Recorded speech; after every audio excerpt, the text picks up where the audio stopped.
All right, doing a walk around video of a 2021 Jayco Redhawk 26XD. And I'm just going to kind of go around the outside, show you all the features out here, and then we'll go inside. As you can see, the awning is out. I do have the rear awning tilted down and the front awning all the way up, so you can get a rough idea of the angle difference. The pitch of the awning has no effect on its operation, so you can set it up any way you want. We'll go into the inside after we're finished the outside. Down here's our LP tank with a gauge. The big yellow cap is the fill port, and that brass valve there is the fixed liquid level gauge or outage valve. That, whatever, has a lot of different names, but technically it's a fixed liquid level gauge. And there's your port that you turn on or off, and the regulators under the cover.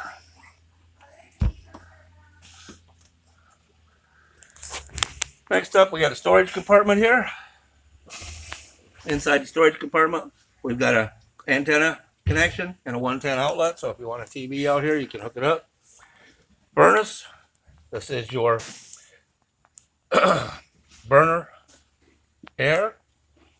So it's your intake and your exhaust for the burner side of the furnace. Do recommend that you cover that when you're not using it so that the bugs don't make it into a condo.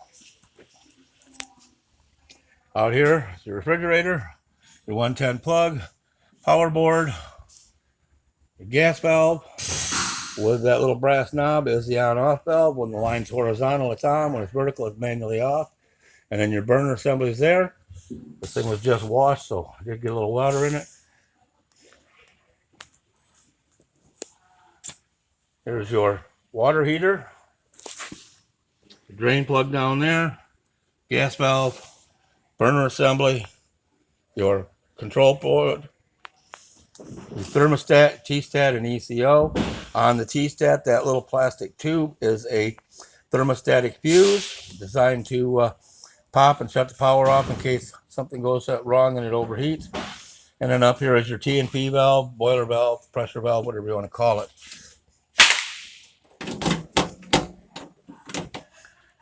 You do have outside speakers here and up there by the door. Back here in this compartment, we have our low point drains and storage.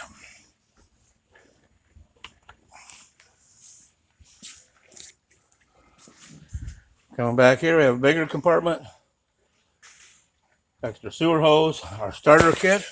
Our starter kit includes a 10-foot sewer hose, toilet chemical, toilet paper, a 110 adapter, a drinking water hose, and a water pressure regulator, all in the box. And again, storage with a light. Light has a switch on it.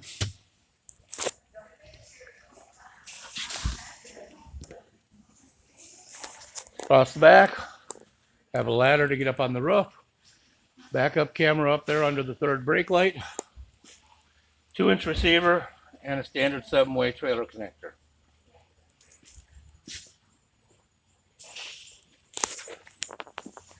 Again, a little storage in here.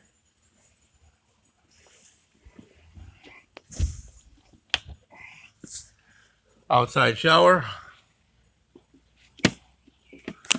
And this is locked with a key. I'll close that up later. Your 110 power cord is in here. There is a 110 outlet and a cable hookup, and it's a 30 amp power cord. This bottom water hose hookup is for your black tank flush. When you hook a hose up to this, it goes straight into the black tank. The top one is your city water connection, which this map and these two valves determine what we're at. Right now, we're on 1 and 6, and that is to fill the tank. So when you run water in, with the valves in this position hooked up to the city, it's going to fill the freshwater tank.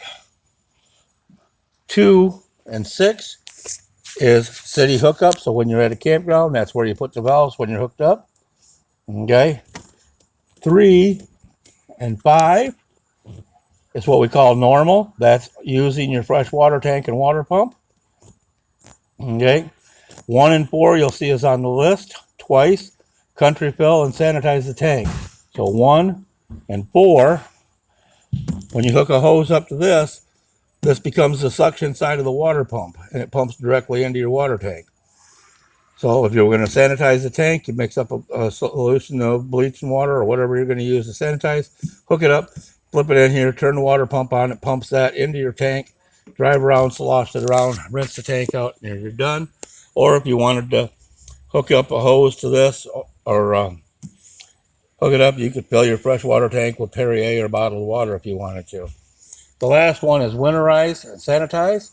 That is 2 and 4.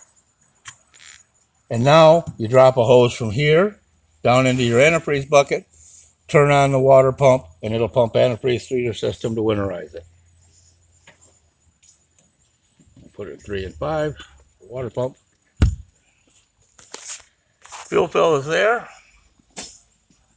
Another storage compartment here. This is your freshwater tank drain.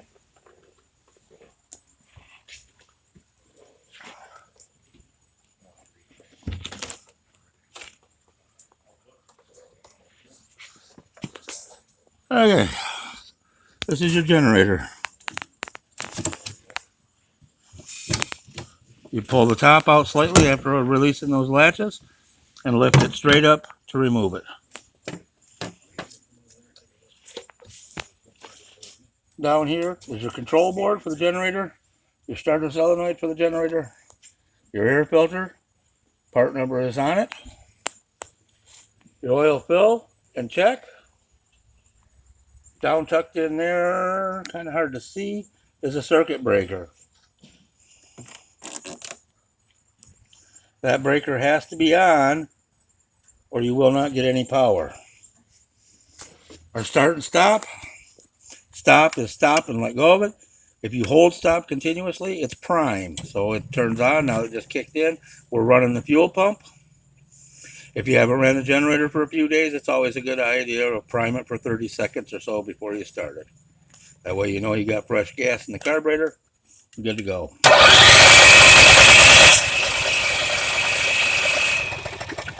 If it doesn't start right away, prime it again. Don't ever crank it for more than 30 seconds. That'll keep it from causing starter problems, because if you crank it too long, you'll overheat the starter, you'll run the battery down, and usually when this thing's ready to start, it'll fire right up.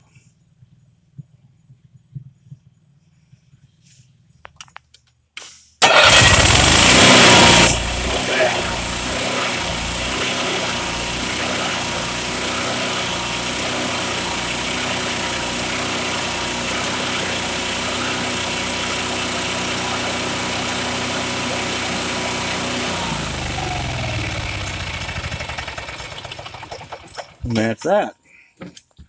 When you put this cover back on, you're going to lift it up, put it straight down onto that wrap, push it in, and flip the levers down to latch them. Again, I'm going to come around after I'm done and lock all these compartments. We're going to do the driver's compartment last, but give you a quick idea here. On the door here is your door locks and your window controls. Everything in this dash is Ford Motor Company, with a couple exceptions. This button is auxiliary start. When I press this button, it connects all my batteries together for more starting power. And like I said, we'll do the rest of the driver's area when we get inside. The mirrors both do fold in,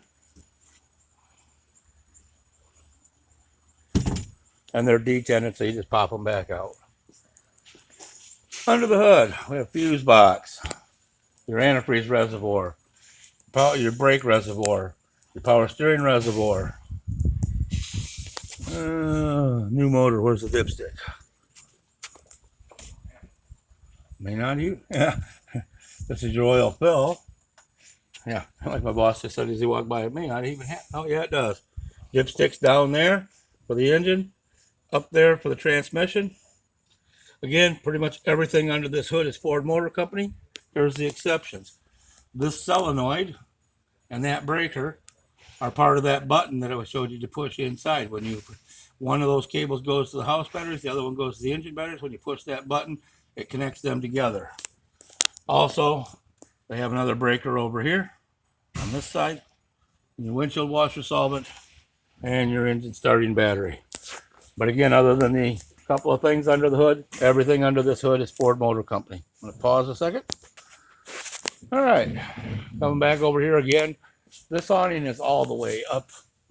If that pin right there is in the bottom hole, that's the highest position. If the pin is in the top hole, that's the lowest position.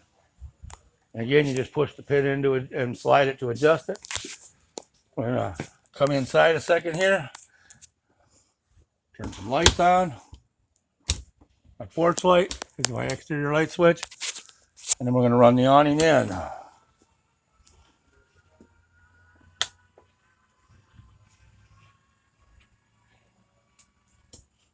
Pause while I'm... Okay, kind of got in a hurry there and skipped something. This is your tank drains. The gray handle is your gray tank. Your black handle is your black tank. And your sewer hose hookup is right there. There is a cap in there that goes on that. You always drain the black tank first. When you're all done draining the black tank, if you want to use that black tank flush to rinse it out, you can. If not, once you're done, drain the gray tank. So, there you go. Okay, here, there's a little catch. Unflip that. So under this step cover here, there are some breakers and a relay. That's your battery disconnect relay, which is tied to this switch. I'll explain that in a little bit. And there's your house battery there.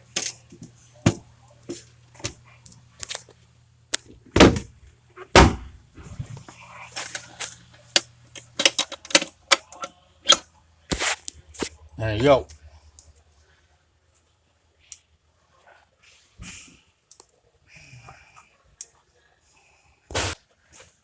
All right, this is your battery disconnect switch. When you hit this switch, it turns all your 12 volt off inside the coach and turns it back on. These are your awning lights. That's the LED strip. This switch, when you flip it, hooks your outside speakers on.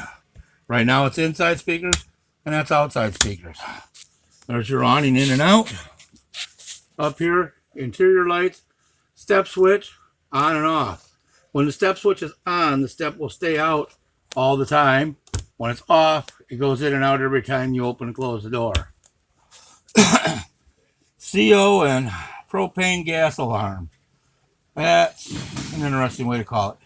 But anyways, what this does is, number one, it warns you if you have CO, which is carbon monoxide. It can kill you, make you sick. So if it goes off, you want to get out of the coach. Leave the door open, let it ventilate. The other thing it does is LP, or propane gas alarm. Now, that's a great way to word it. However, the reality is it checks for a flammable vapor. Any flammable vapor will set it off. Propane, butane, natural gas, hairspray, cooking spray. Yeah, if it's a flammable vapor and this thing gets a whiff of it, it will go off. Okay? And it tells you that you need to replace it by May of 2025 because they have a life expectancy. The other thing these things are known for is because they work on the 12 volt battery system. When the battery gets low on voltage, like say you're camping somewhere, power goes out and you don't realize it, you're still using power, but you don't notice that your batteries are getting low. Once the batteries get down low, the sensor will fail and the alarm will go off. So that's the most common alarm. However, if it's an alarm, treat it the same. Oh, get out of the unit. Make sure everybody's clear and safe. Once everybody's out of the unit and safe, take a breath, relax, come back in and find out what the problem is. Okay, under your sink storage here. Okay, on the countertop, we have this little power pedestal that pops up. It's got USB charge ports and 110 outlets. There's a red piece here. You push that in, close it. Pop it up, pull it up. There you go. Again, push the red in, close it. Up here, is our hour meter for the generator and start and stop for the generator. Slide 1 and slide 2 for your slide outs. Over here is your monitor. Now you'll notice it says empty, 1/3, 2/3 full. That's for the tanks. And then low, fair, good, and charging for the battery. And then down here there's buttons. So if I push battery, right now we're plugged in, so we're charging, so all 4 lights are on. When you're not plugged in, you'll usually only have 3 lights. Fresh tank is 2/3 full. Black tank is empty. Gray tank is empty. Water heater, LP or electric. You can use one or the other or both. It does not care. The black switch is your water pump. Your tank heater switch, when you turn it on, that does not mean they're on. It means they're activated. They will not come on unless all 4 lights are lit. So when you're not charging the batteries, the tank heaters will not work.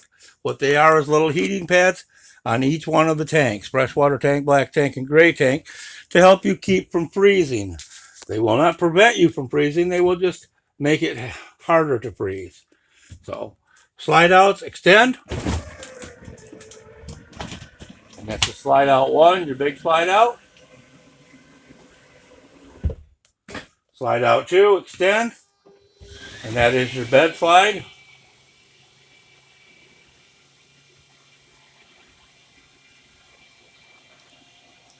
Down here we have a standard sink and our water faucet.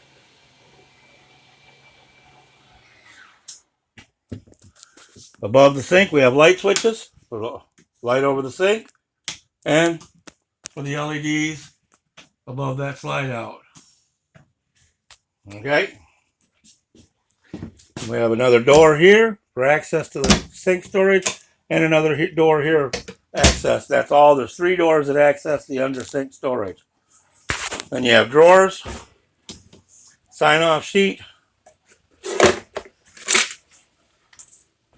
TV remote, dash stereo remote,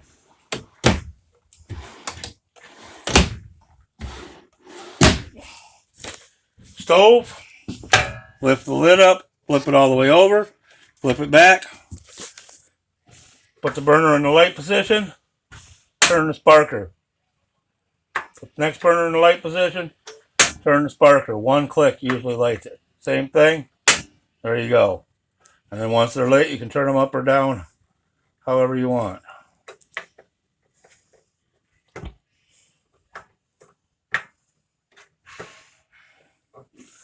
Switch here turns on the little blue LEDs.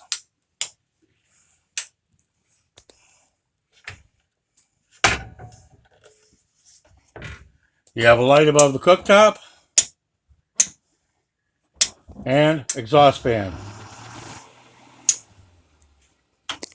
Convection microwave and storage above it.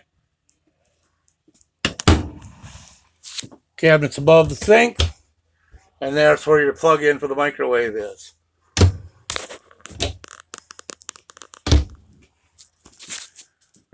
Refrigerator.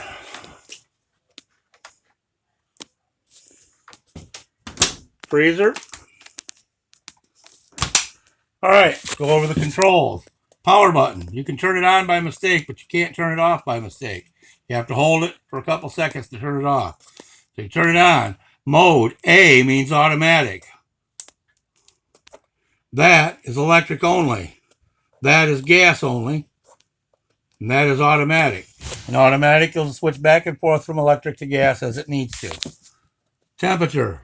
You have 5 warmest, coldest.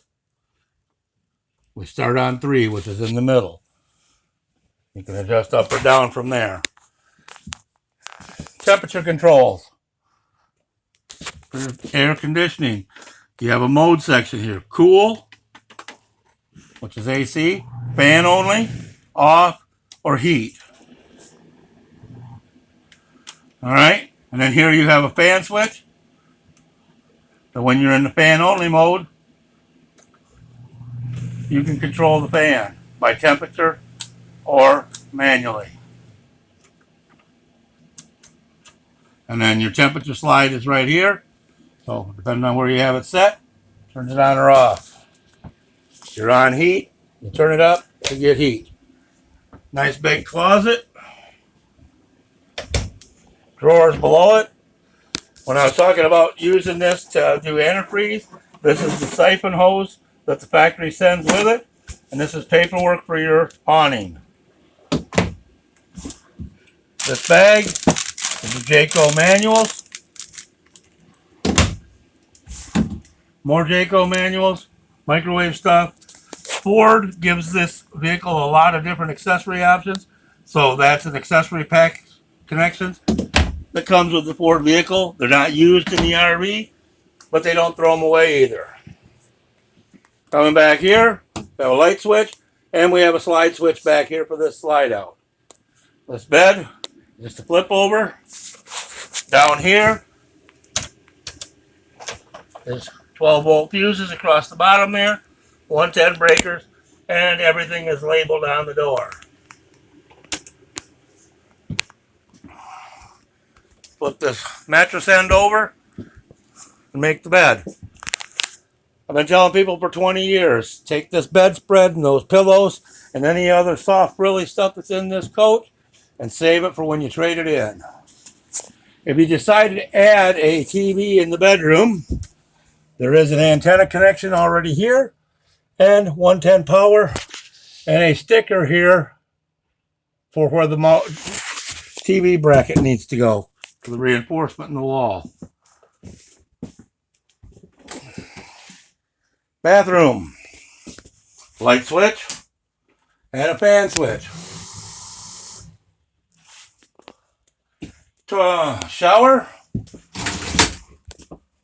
hot, cold, shower head, skylight. They also put a closet bar in the shower so that you can use the shower as a closet space when you're traveling if you want. Shower door is magnetic. Just pull it over and it sticks. Medicine cabinet, sink, you got a tilt out. Oh, wait. No, you don't. Sorry about that. And then storage underneath. Water filter housing. Put the filter in. The filter will be in the blue bags. And that gives you filtered water. Toilet is a foot flush. The instructions are on the lid. It's pretty simple. Step down on the lever slightly to add water. Step all the way down to flush.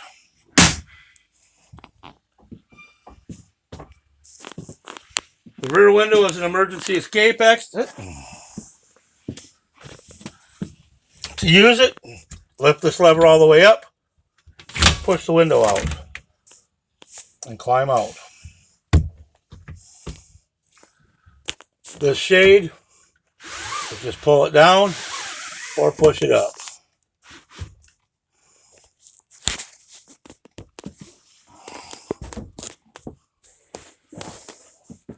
The dinette, remove these cushions, put the table down, lay the other cushions out, makes into a bed. You have seat belts, a 110 outlet, got lights above the dinette. They're controlled by a switch over here. The window shade above the dinette is the same as in the bedrooms. In the other shades, you just pull it down or push it up. Theater seating. You have little catches on the side to release them.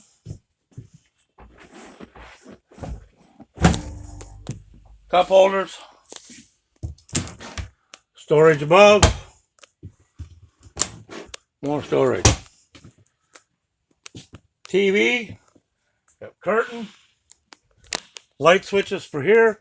In the bunk area, it's there. Your ladder.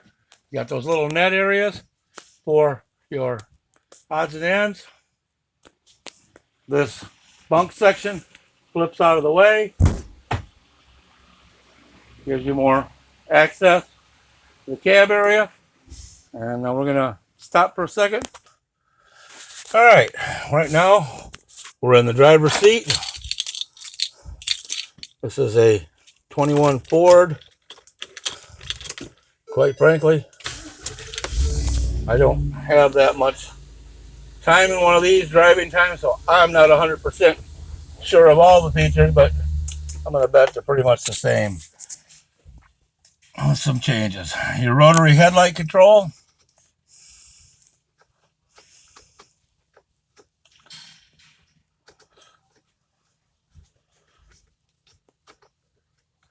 Your dash dimmer is buttons to the right and the left of the rotary control to dim and brighten the lights.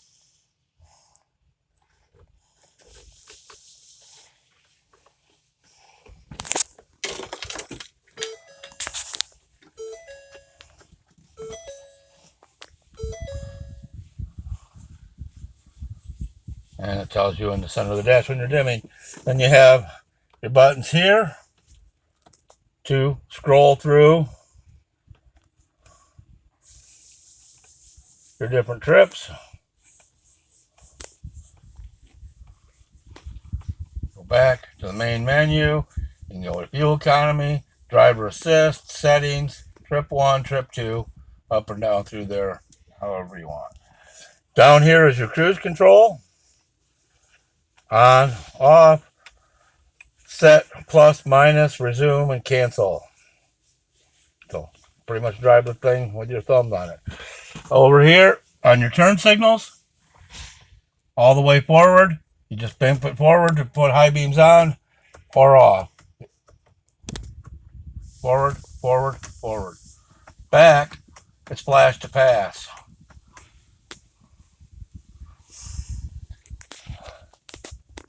Shifter has your tow haul mode. It also has plus minus arrows so you can shift up or down while you're driving by pushing the buttons up or down, plus or minus. Gauges, pretty simple. Tachometer, oil pressure, temperature, fuel, transmission temp, and speedometer. And of course you can see the check engine lights on because I don't have the engine running and the battery lights on because I'm not running it right now. Over here we have our Bluetooth microphone for the stereo.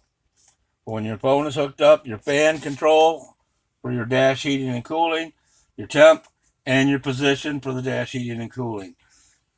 USB and USB-C, I believe that is, for the radio. This is your 4-way flashers. That is a 12-volt charge port. And TCS is traction control system. You can turn that on or off. Sony radio. Hit the home button. Radio.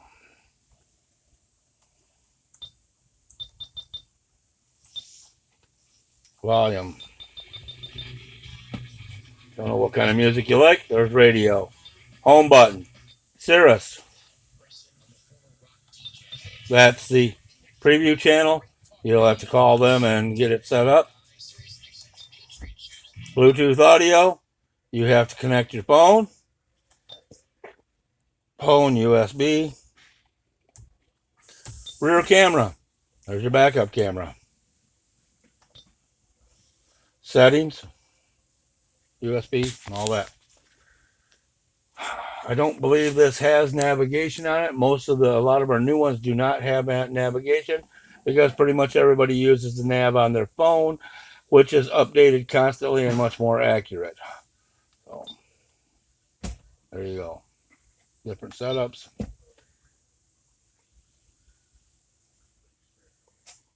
Pretty much covers the basis of all of this unit. I want to thank you very much for doing business with TerryTown and Motorhomes to Go. We hope you enjoy your unit. And if you have any problems or any issues, feel free to call your salesman or to contact our service department. We'll be more than happy to try and help you out. Have a great day. And again, thank you for purchasing from us. Bye.